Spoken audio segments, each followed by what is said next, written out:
j'estime que tous les rites peuvent coexister. Voilà. Une solennité, une beauté, une transcendance. Assez blessé par les mots utilisés. Que c'est une contradiction dans la parole du magistère de l'Église. Je crois vraiment que le sens de la transcendance du sacré, qui sont vraiment très marqués, peuvent aider nos contemporains à rejoindre le Christ.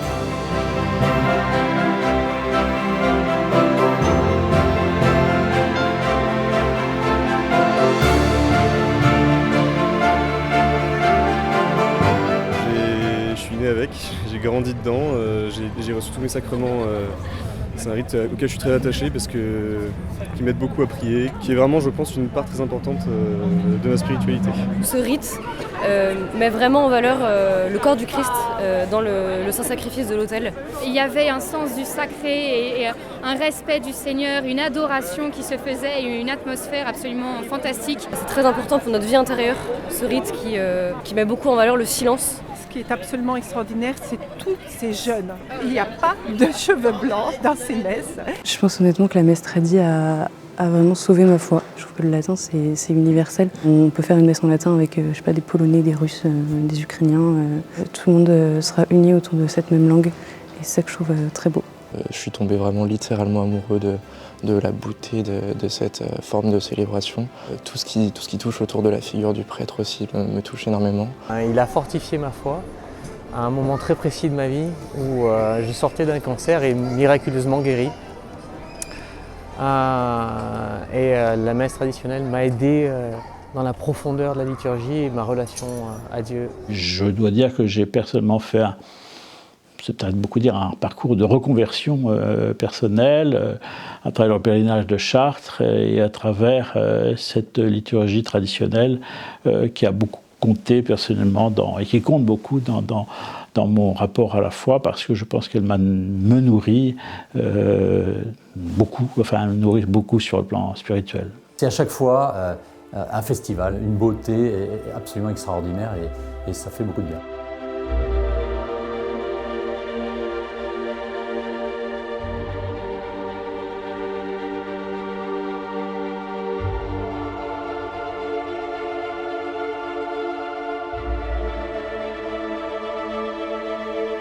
Il y a une dimension missionnaire très importante dans cette forme liturgique qui lui permet d'avoir un rayonnement, je pense, très important, surtout dans notre époque où le sacré est quasi inexistant. La dimension spirituelle, la transcendance, tout cela est quand même très occulté. Je pense que cette liturgie, avec la place qu'elle accorde au silence, le sens du sacré, la transcendance, le hiératisme, est particulièrement opportune et peut être une aide, je pense vraiment, pour tous nos contemporains. Je préfère effectivement le rite traditionnel qui a été celui de l'Église catholique et romaine pendant des siècles. Dans le monde où nous vivons, la liturgie, ça aide peut-être à prier. Et puis, je préfère les chants grégoriens. Les chants sont merveilleux. Vous savez, moi, j'ai produit un double album de chants qui s'appelle Credo, où il y avait les principaux chants populaires grégoriens latins. Mais c'est tellement beau, le Credo, chanteur latin, le Credo 3, c'est tellement beau. Tous ces chants qui ont 1000 ans, parfois, des chants populaires comme le Salve Regina, par exemple, le Veni Creator, le Magnificat, tous ces chants magnifiques, pourquoi on les met à la poubelle? Pourquoi dans la messe actuelle, on ne mélange pas un petit peu, quoi? Pourquoi on met à la poubelle la tradition et le patrimoine de l'Église catholique et romaine? Ça, je ne comprends pas ça. Mon épouse, de confession orthodoxe, nous a conduits en famille à nous enraciner aussi dans la liturgie traditionnelle, tout en continuant à vivre familialement des veillées de louanges. Je suis un des organisateurs du Congrès Mission. Mais nos enfants qui ont grandi dans la foi avec ce catéchisme restent très attachés à la solennité de la messe traditionnelle. Mon fils Paul est prêtre depuis plusieurs années, il a moins de 30 ans, donc c'est un tout jeune prêtre. Il est au début de sa vie sacerdotale et arrive ce motu proprio qui vient poser des questions, déstabiliser. Je ne dis pas qu'il ne faut pas prendre ce motu proprio sans aucune remise en question. Il faut toujours prendre les occasions de se remettre en question. Bien sûr qu'il y a des choses à élaguer, à ajuster chez nous. Ce que nous observons depuis ce choix liturgique, c'est que nous avons beaucoup de vocations. beaucoup de jeunes filles qui ont soif d'une vie contemplative soutenue par une vie liturgique en parfaite correspondance.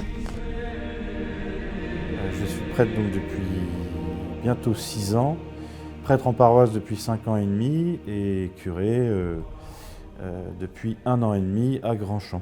Moi qui ai connu dans ma jeunesse donc, la sensibilité traditionnelle et qui suis maintenant dans une paroisse Paul VI, moi ce qui me tient à cœur vraiment pour les prochaines années, en tout cas dans les paroisses où je suis, c'est de faire vraiment travailler les gens ensemble avec des sensibilités diverses.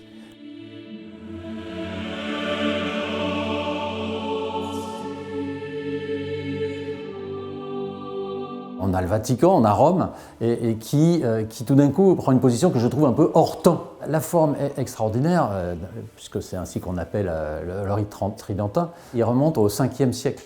Donc on a besoin de ce lien dans le temps avec les générations qui nous ont précédés, et je trouve vraiment dommage quelque part d'envoyer ce signal contre cette trame, ce tissu qui nous lie avec notre passé.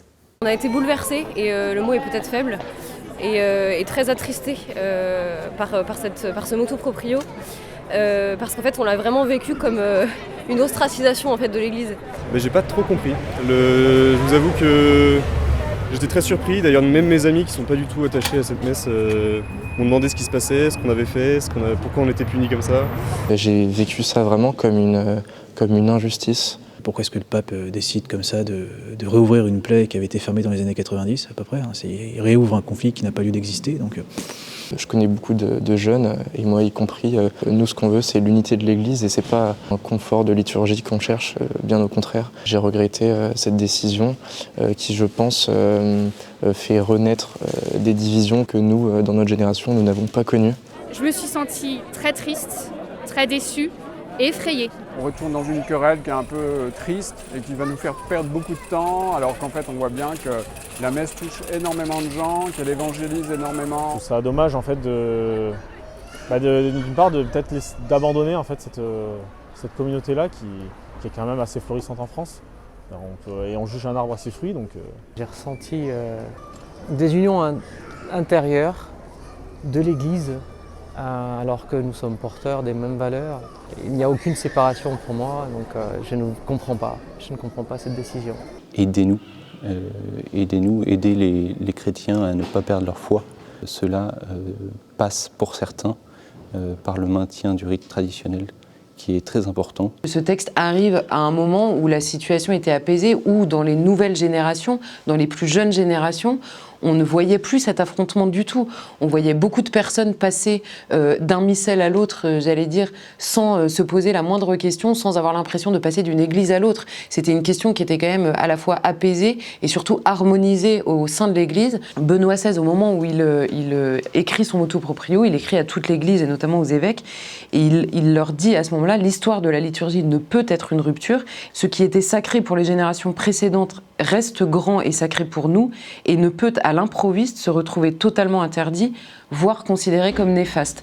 Donc on comprend que l'idée c'était vraiment la continuité, et que tout à coup François, qui dit vouloir éradiquer le recours à ce missel-là, s'inscrit en rupture. Je l'ai très mal vécu, beaucoup de peine, d'abord parce que c'est une contradiction dans la parole du magistère de l'Église. Enfin, je ne comprends pas comment ce que le pape Jean-Paul II et le pape Benoît XVI ont autorisé deviendrait soudain interdit. Je ne comprends pas pourquoi, alors que tous les témoignages montrent que les communautés traditionnelles ont toujours des rapports apaisés avec leur évêque, avec le clergé diocésain. Donc c'est ranimer de façon artificielle un conflit qui a existé, qui a été très malheureux, qui a été très aigu dans les années 60-70. Nous allions vers un apaisement. Le motu proprio de Benoît XVI, Summum Pontificum en 2007, a apporté un apaisement supplémentaire. Nous avons été extrêmement choqués qu'un père puisse prendre une telle décision. Je pense que le pape Benoît XVI a beaucoup œuvré pour que les catholiques comprennent en quel sens il fallait recevoir le concile, peut-être des textes ou des interprétations qui avaient été mal compris. Le Saint-Père a vraiment, Benoît XVI a vraiment donné des indications précieuses, et la Fraternité Saint-Pierre, dès sa création, a évidemment reconnu ce concile comme un acte du magistère suprême de l'Église, à interpréter à la lumière de toute la tradition de l'Église. Qu'il y ait dans l'Église un groupe qui soit la mémoire de cette liturgie ancienne qui n'a jamais été abolie. C'est Benoît XVI qui le rappelle lui-même, qui rappelait dans son motu proprio, la messe de Saint Pie V ne peut pas être abolie. C'était d'ailleurs c'est le pape Pie V lui-même qui l'avait dit. C'est un morceau de l'histoire de l'Église. Ça n'est pas toute l'Église, bien entendu, mais c'est un morceau de la vie, de la mémoire, de l'histoire de l'Église. Et je ne vois pas en quoi ça blesse la communion, au contraire, de l'Église. Au contraire, ça enrichit cette communion, parce qu'il y a un groupe qui maintienne cette mémoire ancienne, me paraît une force et de richesse spirituelle pour toute l'Église. Benoît XVI expliquait qu'il voulait que le concile soit interprété, Vatican II, dans l'esprit de la tradition. C'était une herméneutique de la continuité opposée à une herméneutique de la rupture. Il ne peut pas y avoir de rupture dans l'Église. Dans l'Église, tout développement ou toute nouveauté doit être homogène par rapport à un donné initial. Le donné initial, c'est la venue du Seigneur, c'est la révélation. La foi n'est pas une création des hommes, c'est un donné qui nous a été donné par Dieu. Donc il ne peut pas y avoir de contradiction. Dans l'Église qui était sacrée hier, ne peut pas être interdit demain, sinon il y a une contradiction. Il y a les partisans, même parfois inconscients du sens de l'histoire. Voilà, on a quitté ce missel-là, on en a un nouveau. Pourquoi est-ce qu'on se replie sur soi? Pourquoi est-ce qu'on est tourné vers le passé? Pourquoi est-ce qu'on veut conserver des choses qu'on a dépassées? Cet affrontement-là, on le retrouve absolument partout. Pourquoi ne le retrouverait-on pas aussi dans l'Église? Donc je pense que ça fait partie de cette question-là. Et moi, dans ce cas, je retourne la question en me disant pourquoi faudrait-il absolument se séparer et faire une rupture nette entre ce qui a été, entre ce qui coule dans nos veines par la force des choses, entre cette messe qui a été entendue dans tous les murs des églises de ce continent, de cette messe qui a été entendue par tant de gens, tant de nos prédécesseurs, tant de nos aïeux qui nous ont donné ce pays en héritage. Pourquoi est-ce que la rupture serait forcément meilleure que d'abord la connaissance de cette messe-là, tout simplement? Et cette rupture a entraîné en réaction une contre-réaction traditionnaliste qui parfois a pu être assez brutale aussi, parce que des gens blessés dans leur foi ont réagi parfois avec brutalité, ce qui est peut-être dommage, mais qui est le premier responsable dans cette histoire? C'est une histoire assez complexe. Toujours est-il que la messe elle-même est devenue au fond une sorte, parfois, apparue être une sorte d'objet idéologique, je mets les guillemets, alors qu'elle n'est pas ça. L'Église, c'est pas de l'idéologie, c'est la présence de Dieu parmi nous, et donc il faut dégager la messe de toute vision idéologique, évidemment de toute vision politique. Voilà, dans notre siècle très matérialiste, où il y a un silence assourdissant sur Dieu, sur le sacré, je crois vraiment que le sens de la transcendance du sacré, qui sont vraiment très marqués, peuvent aider nos contemporains à rejoindre le Christ. Il y a une urgence de la mission, et ça doit être au-dessus de tout. Le combat que l'on doit mener ensemble, c'est la mission. Nous sommes des disciples missionnaires. 98% des gens ne vont plus à la messe. Et quand je fais ces visites un petit peu de quartier, que je vais à la rencontre des gens, on voit bien que les gens ont soif, ils ont un désir d'aller à la rencontre de Dieu, mais ils ne fréquentent plus du tout l'Église. Il faut vraiment que les 2% de gens qui restent s'entendent ensemble et travaillent ensemble pour aller à la rencontre des âmes, sinon elles se perdent. Il faut qu'on aille les chercher ensemble. Essayons vraiment de nous tendre les mains, des mains des deux côtés, des deux sensibilités, pour travailler vraiment ensemble. Et ça rejoint ce que j'ai dit sur le milieu que j'ai fréquenté au début. Nous avons beaucoup reçu. Nous avons énormément reçu. Il faut faire fructifier les talents. Et faire fructifier les talents, c'est ramener le plus possible d'âmes à Dieu. Cette liturgie a conduit des personnes à se convertir. J'en ai énormément d'exemples autour de moi. Et puis le pape Benoît XVI disait que l'évangélisation se faisait non pas par prosélytisme, mais par attraction. Et aujourd'hui, on voit que la messe traditionnelle est attractive pour la jeunesse, pour beaucoup de personnes qui peuvent être loin de l'Église. Alors moi, j'ai grandi dans une famille où on allait à la messe dans le rite tridentin. Ma femme et moi avons reçu une pratique liturgique différente. Aujourd'hui, on va tantôt à la messe tridentine, tantôt à la messe de notre paroisse à côté de chez nous. J'étais très étonné parce que cette décision de réduire la voilure de la messe tridentine est pour moi quelque chose qui limite le champ d'évangélisation de l'Église. Je pense que ce rite tridentin est un merveilleux outil, un merveilleux moyen, une merveilleuse richesse propice pour l'évangélisation. Lorsque ce motu proprio du pape François est apparu, lorsque nous en avons creusé les applications, lorsque nous avons compris les restrictions qu'il comportait, j'avoue que c'est d'abord une tristesse, une douleur. C'est une douleur parce que cela vient perturber ce qui devrait être en paix. D'où l'intérêt d'ailleurs de cette voix romaine, cette voix, on va aller le retrouver pour lui dire non, nous ne comprenons pas.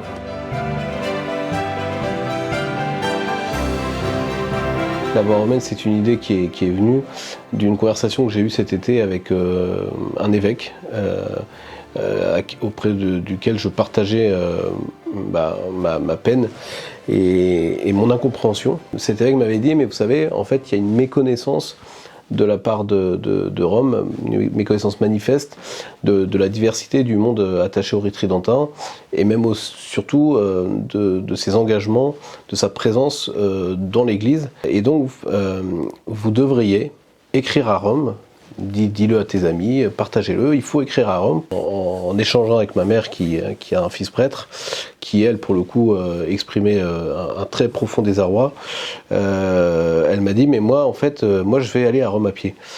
Et c'est là que je me suis dit mais après tout voilà c'est ça, c'est qu'en fait nous il faut qu'on exprime un message. Et ce message, on va le donner à des mères de prêtres parce que finalement, elles auront vraiment la possibilité de toucher le cœur du pape parce qu'elles ont cette sensibilité-là, ce lien particulier avec le sacerdoce de leur fils. Et donc, ça pouvait être nos meilleures ambassadrices auprès du Saint-Père. Et c'est pour ça que la voie romaine est née de cela, de cette volonté de témoigner par ces lettres, je dirais vraiment un témoignage venu du bas. Nous, pour ce qui est des lettres, on a mis en place toute une logistique pour pouvoir récupérer évidemment ces lettres, les traiter, et de fait ça marche plutôt bien parce que des lettres, on en reçoit beaucoup. D'ailleurs au départ on pensait ne recevoir que des lettres de France et en réalité on reçoit des lettres du monde entier.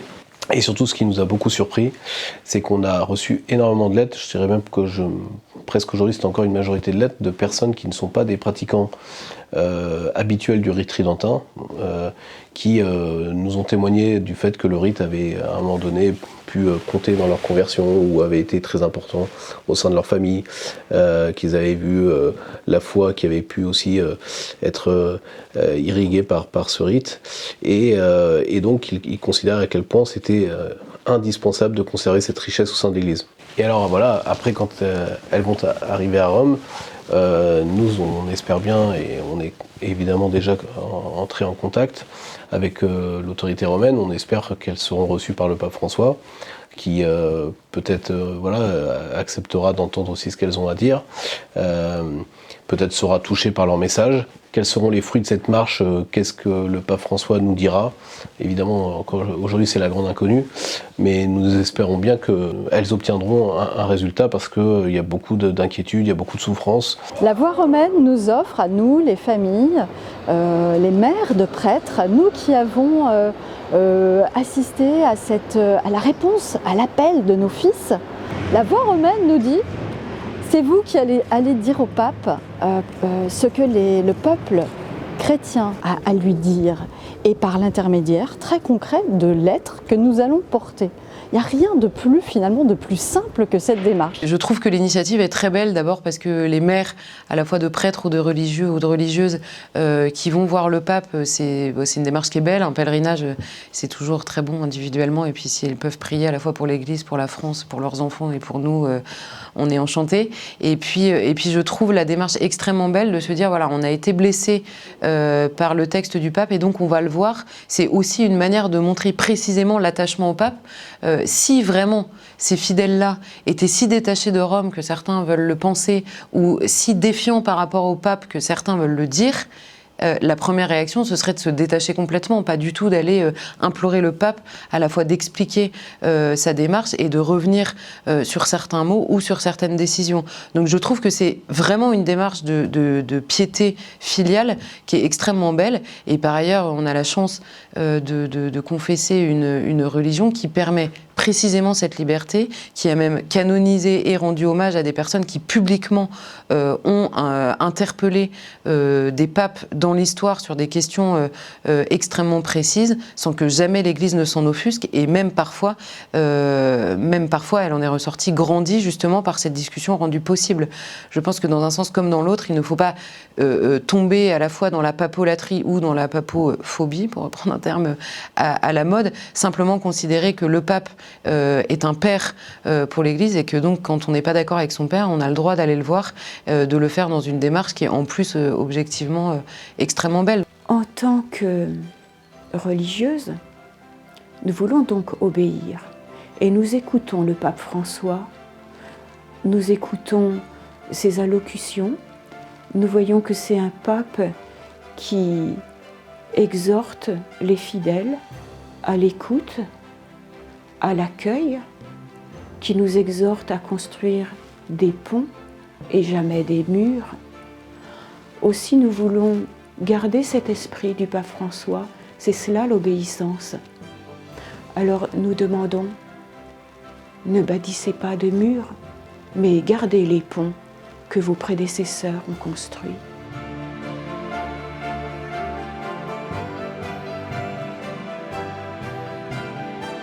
Je vous en supplie, laissez-nous notre rite tridentin, notre forme extraordinaire, laissez-nous la beauté.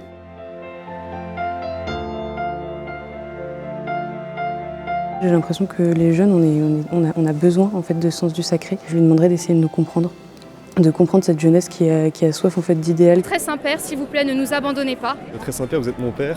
Et je vous aime et je prie pour vous. J'attends vraiment que les choses se clarifient vis-à-vis de tout ça parce que j'accepte de prendre des claques de mon père mais je veux juste comprendre pourquoi. Le mot que vous avez eu il y a quelques jours de la vigilance que nous devons avoir, tout catholique, par rapport à la rigidité est une chose avec laquelle je suis tout à fait d'accord parce que l'Église doit effectivement battre d'un seul cœur. Moi j'invite tous les catholiques laïcs, prêtres et évêques également à avoir cette intelligence du cœur dans toutes les décisions et dans toutes les orientations que l'Église est appelée à prendre.